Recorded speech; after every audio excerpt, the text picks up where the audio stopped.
Hello दोस्तों, क्या हाल चाल? बढ़िया है एकदम। तो चलिए स्वागत करते हैं आपका एक नई वीडियो में। और आज की वीडियो का टॉपिक है कि बहुत सारे बच्चे कमेंट कर रहे थे सर हम लोग बोर्ड एग्ज़ाम 2023 में मैथ के पेपर में बहुत अच्छा कैसे स्कोर कर सकते हैं, आसानी से 95% मार्क्स कैसे ला सकते हैं। तो चलिए हम लोग आज की इस वीडियो में इसी टॉपिक पर बात करेंगे। जो बच्चों की सबसे बड़ी समस्या रहती है, वो बार बार मुझे कमेंट करके बोलते हैं सर हमसे जो है वो फार्मूला याद नहीं होता। देखिए फार्मूला, आप अकेले नहीं हैं कि आपसे फार्मूला याद नहीं होता।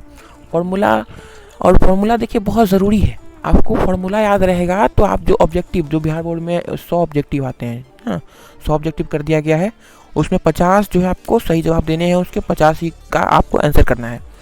तो अगर आपके पास फार्मूला आपके 100% तैयार होंगे, आपके दिमाग में होंगे, तो आप मेरा यकीन मानिए, मैंने खुद एग्ज़ाम दिया हुआ है, बिहार बोर्ड से ही मैंने दिया है 12th बोर्ड, और वहाँ पर मेरे जो है 97% मार्क्स बने थे मैथ में। तो मैं आपको बिल्कुल जेन्युइन और रियल एक्सपीरियंस बताने वाला हूँ, तो इस वीडियो में मेरे साथ अंत तक बने रहिए। पहला जो टॉपिक आता है वो फार्मूला आपको याद होना चाहिए। आपके 50 क्वेश्चन में से, ये जो 100 मैं बात कर रहा हूँ, 100 क्वेश्चन देते हैं, अगर आपने बढ़िया से फार्मूला जो याद किया, उसको रिवीजन किया, आपने उसको याद रखा, तो 40 से 45 क्वेश्चन आपका बिल्कुल फार्मूला के बेस पे ही बनेगा। बिल्कुल आसान से सवाल आते हैं। फार्मूला अगर आपको याद नहीं होगा तो आप नहीं बना पाइएगा। तो फार्मूला आप कैसे याद करें सर? फार्मूला को याद करने के लिए आपको फार्मूले की एक अलग सी डायरी या कहें नोट्स आपको अलग से तैयार करने होंगे। हर चैप्टर वाइज फार्मूले आपको लिखने होंगे। दिन में कम से कम एक बार, ज़्यादा से ज़्यादा आप कितने बार पढ़ सकते हैं वो आप पे डिपेंड करता है, लेकिन कम से कम दिन में एक बार उन फार्मूलों को ज़रूर पढ़िए। मैं रिकमेंड करूँगा कि सुबह तो बिल्कुल पढ़िए। सुबह आप उठिए, ब्रश जो भी आप फ्रेश होते हैं हुए जाइए, उसके बाद आप 10 मिनट 15 मिनट आधा घंटा उन फार्मूलों को ज़रूर एक बार देख लें, ठीक है? उन फार्मूलों को अच्छे से याद कर लें, ठीक है दोस्तों? फार्मूले याद होंगे तो आपके क्वेश्चन भी बहुत आसानी से बन जाएंगे। तो ये हो गए फार्मूले की बात। और दूसरी जो सबसे बड़ी दिक्कत आती है वो ये आती है कि फार्मूले याद हो गए, अब आपको करनी पड़ेगी क्वेश्चंस पे प्रैक्टिस, क्योंकि जितना ज़्यादा आप सवाल लगाएंगे उतना ज़्यादा आपके अंदर कॉन्फिडेंस आएगा। और आपके अंदर एक बार कॉन्फिडेंस आ गया ना दोस्त, तो फिर बिहार बोर्ड कुछ बहुत बड़ी चीज़ नहीं है। आप आसानी से 90-94% मार्क्स मैथ में ले आएंगे, ठीक है? आपके अंदर होना चाहिए कॉन्फिडेंस होता है सवाल लगाने से। सवाल लगाने के लिए जो सबसे बेहतरीन जो बुक है, बच्चे पूछते रहते हैं कि आप सब बुक बता दीजिए किससे हम लोग सवाल लगाएंगे। तो सबसे बेहतरीन जो है आप सवाल लगाने के लिए बोर्ड के बच्चों के लिए मैं कहूँगा NCERT के बुक से आप सवाल लगाइए। NCERT के पूरे सवाल आप लगाइए। हाँ, बहुत बच्चे गलती करते हैं एग्जाम्पल में जो सवाल होते हैं, सर एग्जाम्पल से क्या क्वेश्चन आएगा, एग्जाम्पल से क्वेश्चन नहीं आता। नहीं सर, एग्जाम्पल से क्वेश्चन आता है। मैंने खुद, जैसा मैंने बताया, मैंने खुद एक्सपीरियंस किया है इस चीज़ को। एग्जाम्पल से क्वेश्चन आते हैं और हूबहू आते हैं, बिना किसी नंबर भी चेंज किए हुए हूबहू क्वेश्चन एग्जाम्पल से आपके आते हैं। तो आप एग्जाम्पल को पूरा बनाइए। एग्जाम्पल को आप बनाइए, उसके बाद फिर आप एक्सरसाइज की ओर बढ़िए। एग्जाम्पल हो गया पूरा, और आप फिर उसके बाद एक्सरसाइज के सवाल बनाइए, ठीक है? आप ज़रूर जो है अच्छा स्कोर कर पाएंगे मैथ में।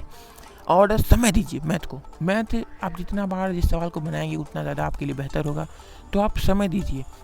और एक बात, जब आप एग्जाम्पल या एक्सरसाइज के क्वेश्चन बनाएं, आपको लगे नहीं ये सवाल को एक बार और बनाना पड़ेगा, इस सवाल में थोड़ा बहुत दम है, तो आपको क्या करना है कि आपको वहाँ पर उस सवाल पे ऐसे गोल घेरा लगा देना है। आपने एक बार पूरा एक्सरसाइज एग्जाम्पल बना लिया, उसके बाद जब आप फिर बुक खोलेंगे तो आप फिर बनाएंगे, या एग्ज़ाम के 2-3 दिन पहले का समय बचेगा तो आप फिर से पूरा तो नहीं बनाएंगे। आपको उन क्वेश्चन में समय लग जाएगा जो आप जानते हैं, आप बना लेते हैं आसानी से। तो आपको करना है कि आप अगर उसमें गोल घेरा लगा देंगे तो होगा ये कि आप जब फिर 2-3 दिन पहले एग्ज़ाम के रात में आप उस चैप्टर को खोलेंगे, उस एक्सरसाइज को खोलेंगे, तो आपको दिख जाएगा कि हाँ इस सवाल में हमें थोड़ी सी भी समस्या थी, इस सवाल में हमें समस्या थी। तो आप सिर्फ उन्हीं सवाल को बनाएंगे जिससे आपका समय बचेगा। आप ज़्यादा से ज़्यादा कंटेंट जो है एग्ज़ाम के पहले कंज्यूम कर पाएंगे, ठीक है? चलिए हम लोग नेक्स्ट टॉपिक पर बात करते हैं। तीसरी जो सबसे बड़ी समस्या आती है बच्चों में, कि कौन कौन से इम्पोर्टेंट चैप्टर हैं। देखिए वैसे तो सभी चैप्टर इम्पोर्टेंट है, लेकिन मैं आपको 2-3 चैप्टर यहाँ पर बताना चाहूँगा जो कि एक्चुअली 4 चैप्टर रखिए। इन 4 चैप्टर से आपके, इन 4 चैप्टर जो मैं बताने वाला हूँ और आप उसको जो है 100% तैयार कर लेंगे तो मैं गारंटी ले सकता हूँ आपके 60% मार्क्स, 60% उससे अधिक जो है मार्क्स आ जाएंगे। तो कौन से वो चैप्टर? सबसे पहला जो चैप्टर है डिफ्रेंशिएशन, जो कैलकुलस के अंतर्गत आता है। डिफ्रेंशिएशन सबसे बड़ा चैप्टर मैं यहाँ कहूँगा, क्योंकि ऑब्जेक्टिव से बहुत ज़्यादा आते हैं और सब्जेक्टिव में भी आपको शॉर्ट क्वेश्चन इससे बहुत ज़्यादा देखने को मिलेंगे, ठीक है। और उसके बाद मैं दूसरा चैप्टर बताना चाहूँगा इंटीग्रेशन। और ये तो 2 चैप्टर है, मैं ऑब्जेक्टिव के पर्सपेक्टिव से बात करूँ तो जो डिफ्रेंशिएशन और इंटीग्रेशन जो है, तकरीबन 100 जो आपके ऑब्जेक्टिव क्वेश्चन रहने वाले एग्जाम में, 100 में से 50 क्वेश्चन इन्हीं दोनों से रहेंगे। मैं गारंटी के साथ दे रहा हूँ, मैंने खुद एग्जाम दिया है, 50 क्वेश्चन आपके इन 2 टॉपिक से ही होने वाले हैं। तो और ऐसा नहीं कि बहुत हार्ड होगा, सिर्फ आपको फार्मूला बेसिस पे दिया जाएगा। अगर फार्मूला आपका सही है डिफ्रेंशिएशन और इंटीग्रेशन का तो फिर आप इन क्वेश्चन को कर ले जाएंगे। तीसरा जो सबसे इंपॉर्टेंट टॉपिक है जिससे लॉन्ग क्वेश्चन ज़्यादा आते हैं, ऑब्जेक्टिव भी नहीं, शॉर्ट थोड़े बहुत आते हैं, लॉन्ग ज़्यादा आते हैं, वो है डिफरेंशियल इक्वेशन। डिफरेंशियल इक्वेशन को अगर आप बढ़िया से तैयार कर लेंगे तो आपके लॉन्ग में 2 क्वेश्चन आते हैं। इससे लॉन्ग में 2 क्वेश्चन आते हैं, 2 में से आप अगर दोनों सॉल्व किए तो 5-5 हो गए, आपके 10 नंबर यहीं बन गए। और इसमें प्रूव करने वाले सवाल आते हैं डिफरेंशियल इक्वेशन, यानी गलती होने की संभावना जो है वो बहुत कम होती है, ठीक है। ये हो गई।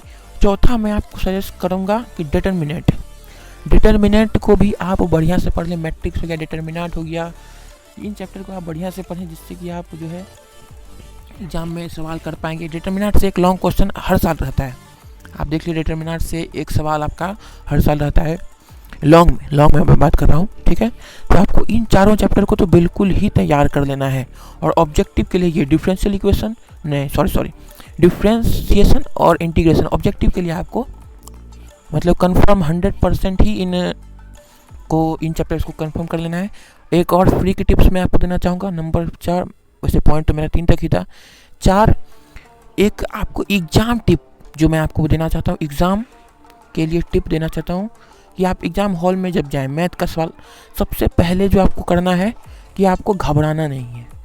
क्वेश्चन देख लिए और क्वेश्चन को सब कहते हैं कि भाई पढ़ लो एक बार पूरा पढ़ेंगे आप घबरा जाएंगे। तो आप एक तरफ से क्वेश्चन सॉल्व करते हुए जाइए, पढ़ने पर ध्यान मत दीजिए, एक तरफ से आपको क्वेश्चन सॉल्व करते जाना है, ठीक है। दूसरा मैं आपके लिए एग्ज़ाम के लिए स्पेशल टिप्स देना चाहता हूँ, दूसरा कि आप ऑब्जेक्टिव नहीं, शॉर्ट क्वेश्चन और लॉन्ग क्वेश्चन जितना ज़्यादा से ज़्यादा हो पाए आप प्रूफ वाले, जो प्रूफ करने के लिए क्वेश्चन होते हैं ना, आप उन पर ज़्यादा फोकस कीजिए, क्योंकि आपका वहाँ पर नंबर बहुत ज़्यादा नहीं कटेगा। और आपने एक बार प्रूव कर दिया, आपको पता है हाँ सही है, कोई न्यूमेरिकल वैल्यू आता है तो वहाँ गलती होने के चांसेस होते हैं, लेकिन जो है कि आपको प्रूव करने वाले सवाल आते हैं, प्रूव करने वाले सवाल में गलती होने के चांसेस बहुत कम होते हैं, बहुत कम, ठीक है। तो आप प्रूफ वाले सवाल ज़्यादा बनाएं। तो उम्मीद करते हैं कि आपको इस वीडियो से हम कुछ नॉलेज दे पाए होंगे, आपका कुछ मदद में आएगी ये वीडियो। तो तब तक मिलते हैं नेक्स्ट वीडियो में, तब तक के लिए जय हिंद। और नए हैं तो इस चैनल को सब्सक्राइब ज़रूर करें। आप अपने जो भी दोस्त यार हैं जो इस साल बोर्ड एग्ज़ाम देने वाले हैं, उनके साथ ये वीडियो ज़रूर शेयर करिए। मिलते हैं अगली वीडियो में, तब तक के लिए जय हिंद।